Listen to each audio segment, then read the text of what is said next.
All right, guys, welcome back to a quick video. I want to discuss the 8 Ultra. This is the Z Fold 8 Ultra dummy unit I was sent over to do some case reviews with.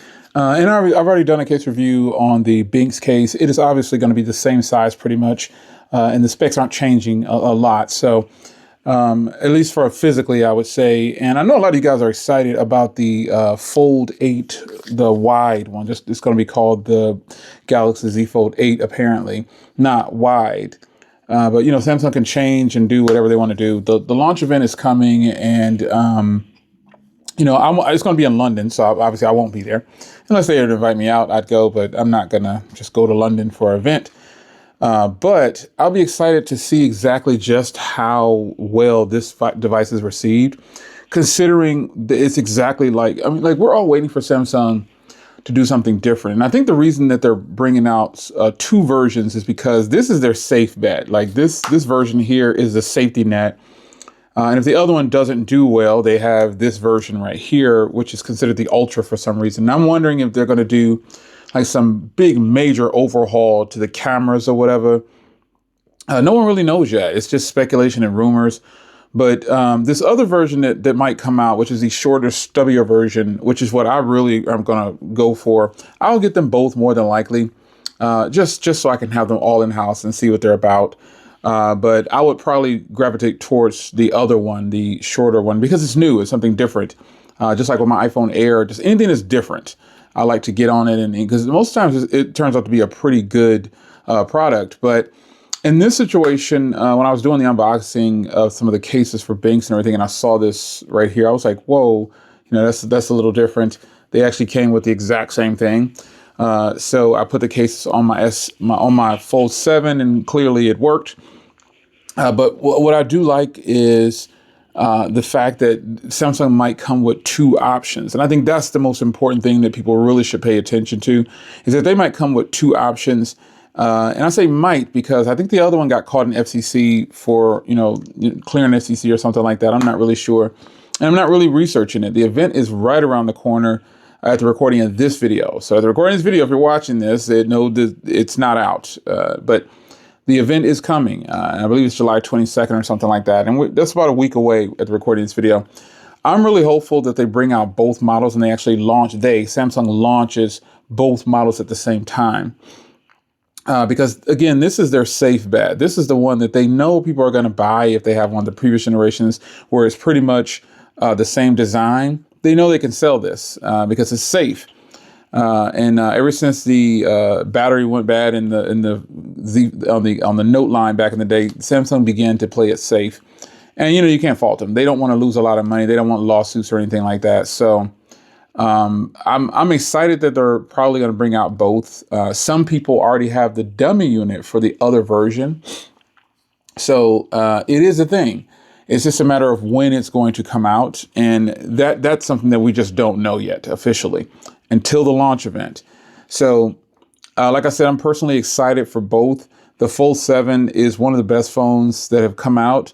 While I feel like the Razr and the Razr Fold and the Pixel Fold do things a lot better in some ways, and I prefer those over the Fold 7 in some ways, I'm hoping that is taken care of with the new version of the Fold, which is the regular Fold. This is considered the Ultra now, the Z Fold 8 Ultra. So again, the naming, I don't know why they're doing that, but they're doing it. So with that in mind, I think people really should, you know, consider the other generation, the other version. If you're into, like, if you really want to get something new from Samsung, I'm always going to shoot for, and you'll hear people saying, oh, don't buy the first generation. Don't buy the first of that. You know, products are going to launch and you don't have to listen to that. You do what you want to do. But I personally feel like this version will sell regardless because it's safe.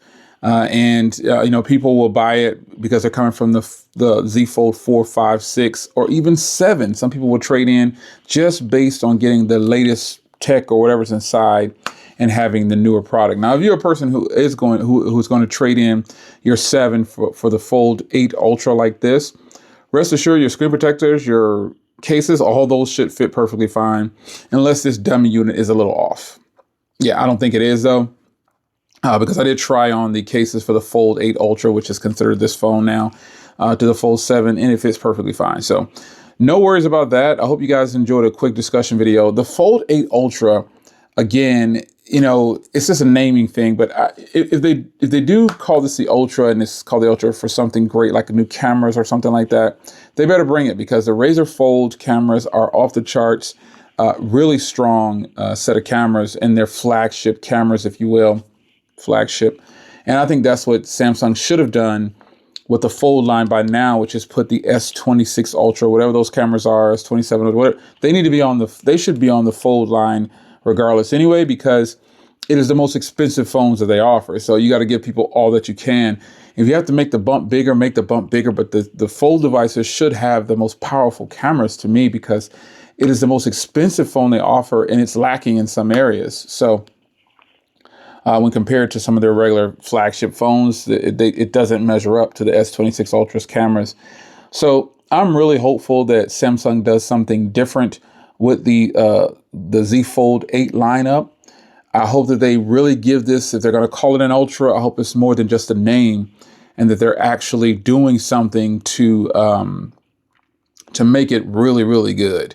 Because the fact of the matter is, every year we're in this cycle now where people are just trading in because they're getting such good deals on trade-in values. And they don't really need the next version, but it's just a good deal to get the next version, because why not? If you can spend like a couple $100 or $300-$400 to get the latest version, latest tech, and a different color or whatever suits you, why wouldn't you do it? And I've gone on record and said I wasn't going to do something, but when I saw the trade-in value, I was like, whoa, I'm getting like $1,500 for this trade-in, or $1,200, $1,300. I'm just going to do it because it's not going to cost that much. But the difference is, I'm getting money back on revenue. So most people aren't doing that. But still, that's not a lot of money to go to the next version. And Samsung somehow has been taking the hit on these trade-ins for years. And so I just feel like, why not? But I'm really hoping that this next version of the phone, and I'm hoping that the other version of the Fold 8 is something actually new and doesn't have watered down. We already know it has 2 cameras. It doesn't have 3 cameras. So let's hope that that's a wide angle camera at least. And let's hope that the cameras are actually really good. Because what they'll probably do is put the previous generation cameras on that Fold. And then they've obviously taken away a lens. So it won't have a telephoto lens, more than likely. It'll just have a wide angle on a main lens. And it's going to be probably the Fold 7's cameras. I mean, if it's not, I'd be surprised. But I'm really hoping that Samsung really brings it with the Fold 8. And is it good enough to make you leave your Fold 6, 5, or I'll say 5. If you have a 4 backwards, you're definitely going to get an upgrade. But if you have a 5, 6, or 7, are you really thinking about switching? And if it's for the other version, then yes, that's a switch. That's something different. That's something new. But just going again for the same pattern, is it really worth it? Are you going to do it? If the trade-in values are right, I'm going to go ahead and tell you, probably just go ahead and do it. If you can afford to kick out a couple $100 and get a brand new phone with all the latest whatever they try to throw in there that's only available for the Fold 8 lineup. You know how they do this sometimes. But if you can do it, do it. And I'm really hoping that there's a SIM tray on the Fold 8. Now, I know this is a dummy unit, but I've gotten dummy units in where you can actually see a place for a SIM tray. This one does not. That's going to be a huge fail if they go with eSIM only. That alone right there is going to be a huge turnoff for me. But, I'll decide what line I'll need to use it on if so, because my main line, I'm going to keep it with the SIM card. I'm tired of, doing the eSIM transfer. It's just annoying. The system has gone down on me before in the middle of my transfer. It's just a bad deal. So the Fold 8, the Z Fold 8, will it have a SIM card tray for one? Is it really going to have an ultra feel to it? Is there going to be anything ultra about the Z Fold 8?